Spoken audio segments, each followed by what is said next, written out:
جو normal health insurance جو commercial بنیادوں پہ ہے اس کی بھی اجازت کی گنجائش بچتی ہے یا نہیں، یہ سوال میں مولانا کے لیے رکھتا ہوں۔ لیکن ساتھ میں اسلامک انشورنس یا تکافل کا بھی ہے، اس طرح کے کچھ ایکسپیریمنٹ بمبئی میں چل رہے ہیں جس میں شامل ہوں، اور ہم لوگوں نے یہ نظام جو ہے وہ انجمن اسلام کے 1000 بچوں پہ، جس میں سے زیادہ تر بچیاں جو یتیم بچیاں تھیں ان کے ساتھ 2 سال سے ہم نے ٹرائل کی بیسس پہ کیا ہے، اور ہم نے ایسا کیا ہے کہ ہندوستان کے انشورنس کے قوانین کے حساب سے اگر آپ انشورنس، کلیم، سیٹلمنٹ، پریمیم یہ الفاظ استعمال کرتے ہیں تو آپ ریگولیشن میں آ جاتے ہیں۔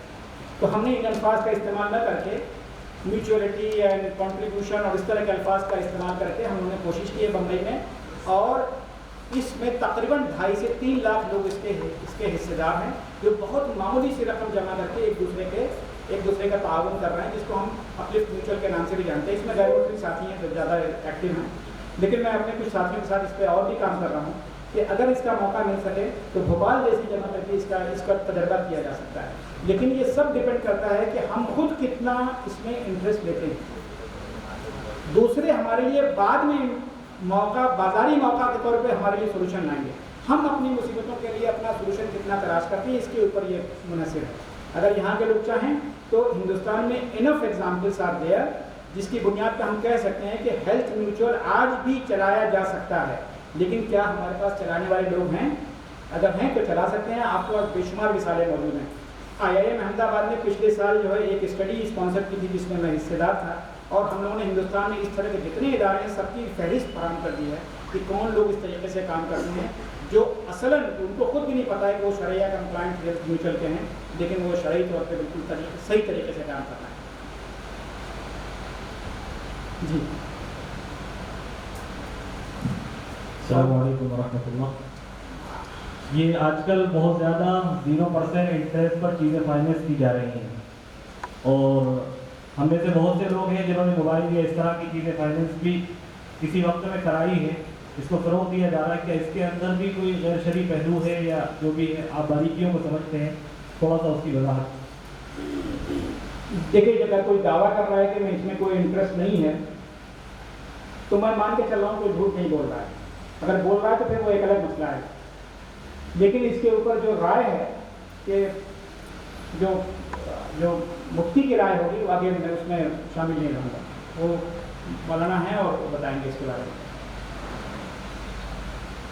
جی السلام علیکم ورحمۃ اللہ۔ آپ کی باتوں سے اور عام طور سے جو ماحول چل رہا ہے اس سے ایک بات بالکل واضح ہے کہ ابھی بھی ہمارا مسلم عام معاشرہ بینکنگ فرینڈلی نہیں ہے، اس کی وجہ سے وہ ساری پریشانی بھی پیش آ رہی ہے کہ اوپر سے ساری کوششیں ہو رہی ہیں، اس کے باوجود بھی لوگوں میں عمومی طور پر اس کی جانب رجوع نہیں ہے۔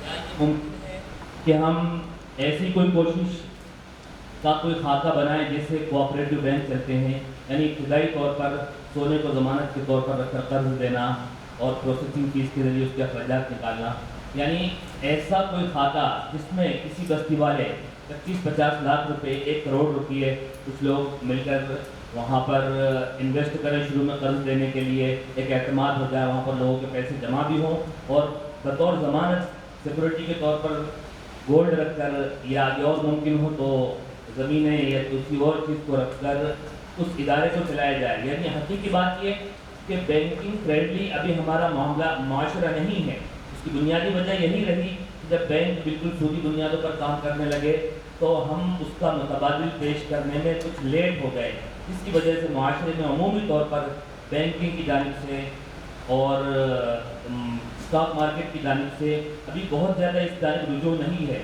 تو اس کے لیے چھوٹے پیمانے پر عملی طور پر کیا خاکہ ہو سکتا ہے، کیا کرنا ہے؟ جی، بہت اچھا سوال ہے۔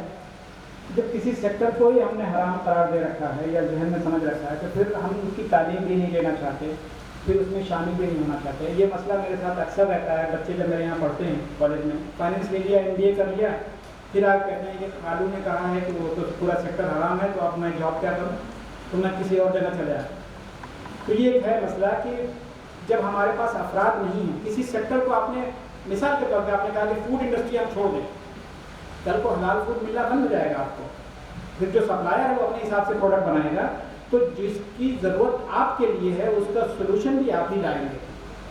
اور اگر آپ نے کسی سیکٹر کو چھوڑ دیا ہے تو پھر آپ دوسروں سے شکایت مت کریے کہ تم مجھے سودی لون ہی کیوں دیتے ہو. اس نے تھوڑی آپ کو منع کیا ہے کہ آپ آ کر کے غیر سودی لون مت دیجیے. یہ تو ہم نے چھوڑا نا سسٹم کو. تو جس سسٹم کو آپ چھوڑ دیں گے اس سسٹم سے آپ شکایت کرنے کے پھر اہل نہیں بچتے ہیں. یہی وجہ ہے کہ مسلم ممالک میں بھی اسلامی بینکنگ آج بھی میں نے کہا کہ کسی بھی ملک میں آفیشلی بھی 40% سے اوپر نہیں, کیونکہ افراد سازی نہیں ہوئی. ایک چیز, اس کا مطلب یہ نہیں ہے کہ ہمارے بزرگوں نے علماء نے کوشش نہیں کی.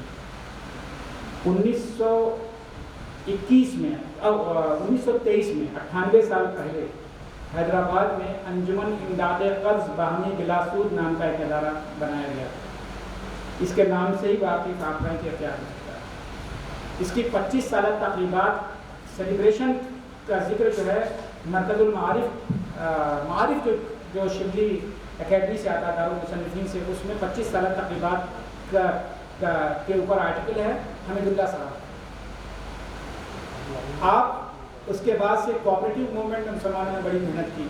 مسلم فنڈ کی تحریک نارتھ انڈیا میں جو ہے, مسلم فنڈ دیوبند فلاج بہت سارے, اس کے پیچھے مقصد یہی تھا.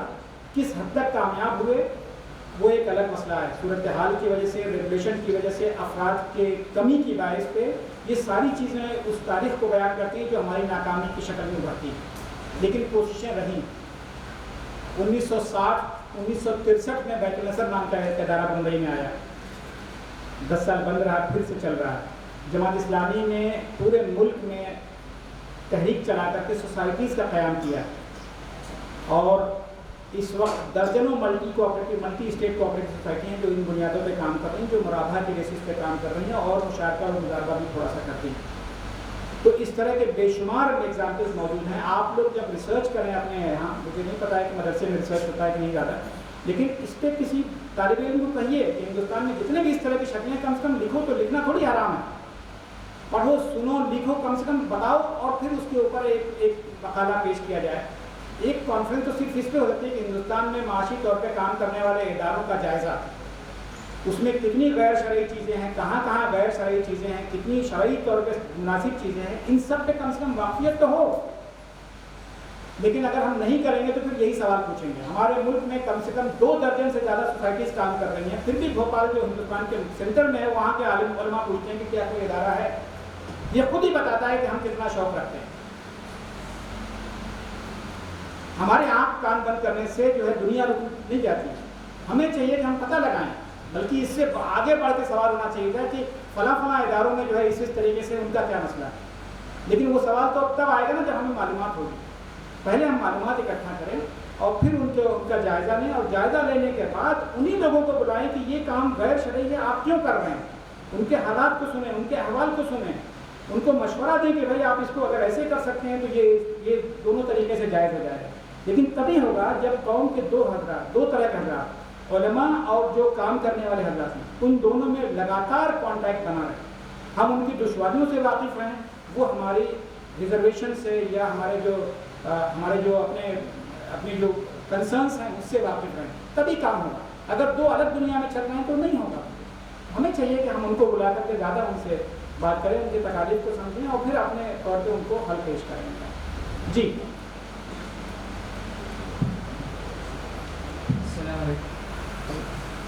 میرا ابھی آپ کا ایک ڈسکشن ہوا میوچل فنڈ پہ, اور آپ نے ایک 75-25 کا ریشو بھی بتایا انٹرسٹ کے لیے.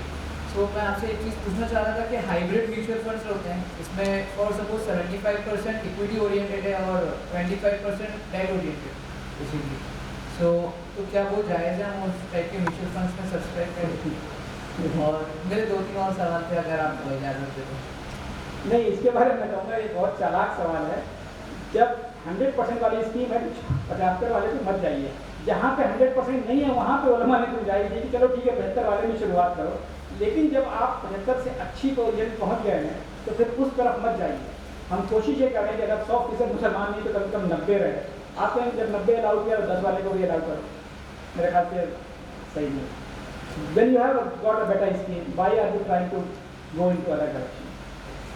دوسرا سوال تھا میرا بیسکلی انشورنس سے ریلیٹڈ, جو آپ نے ابھی انشورنس کا ایک موضوع ڈسکس کرا, اس میں مرین انشورنس پہ آپ تھوڑا سا اگر کچھ روشنی ڈال سکیں کہ اگر میں کچھ مرین انشورنس کرواتا ہوں تو اس کی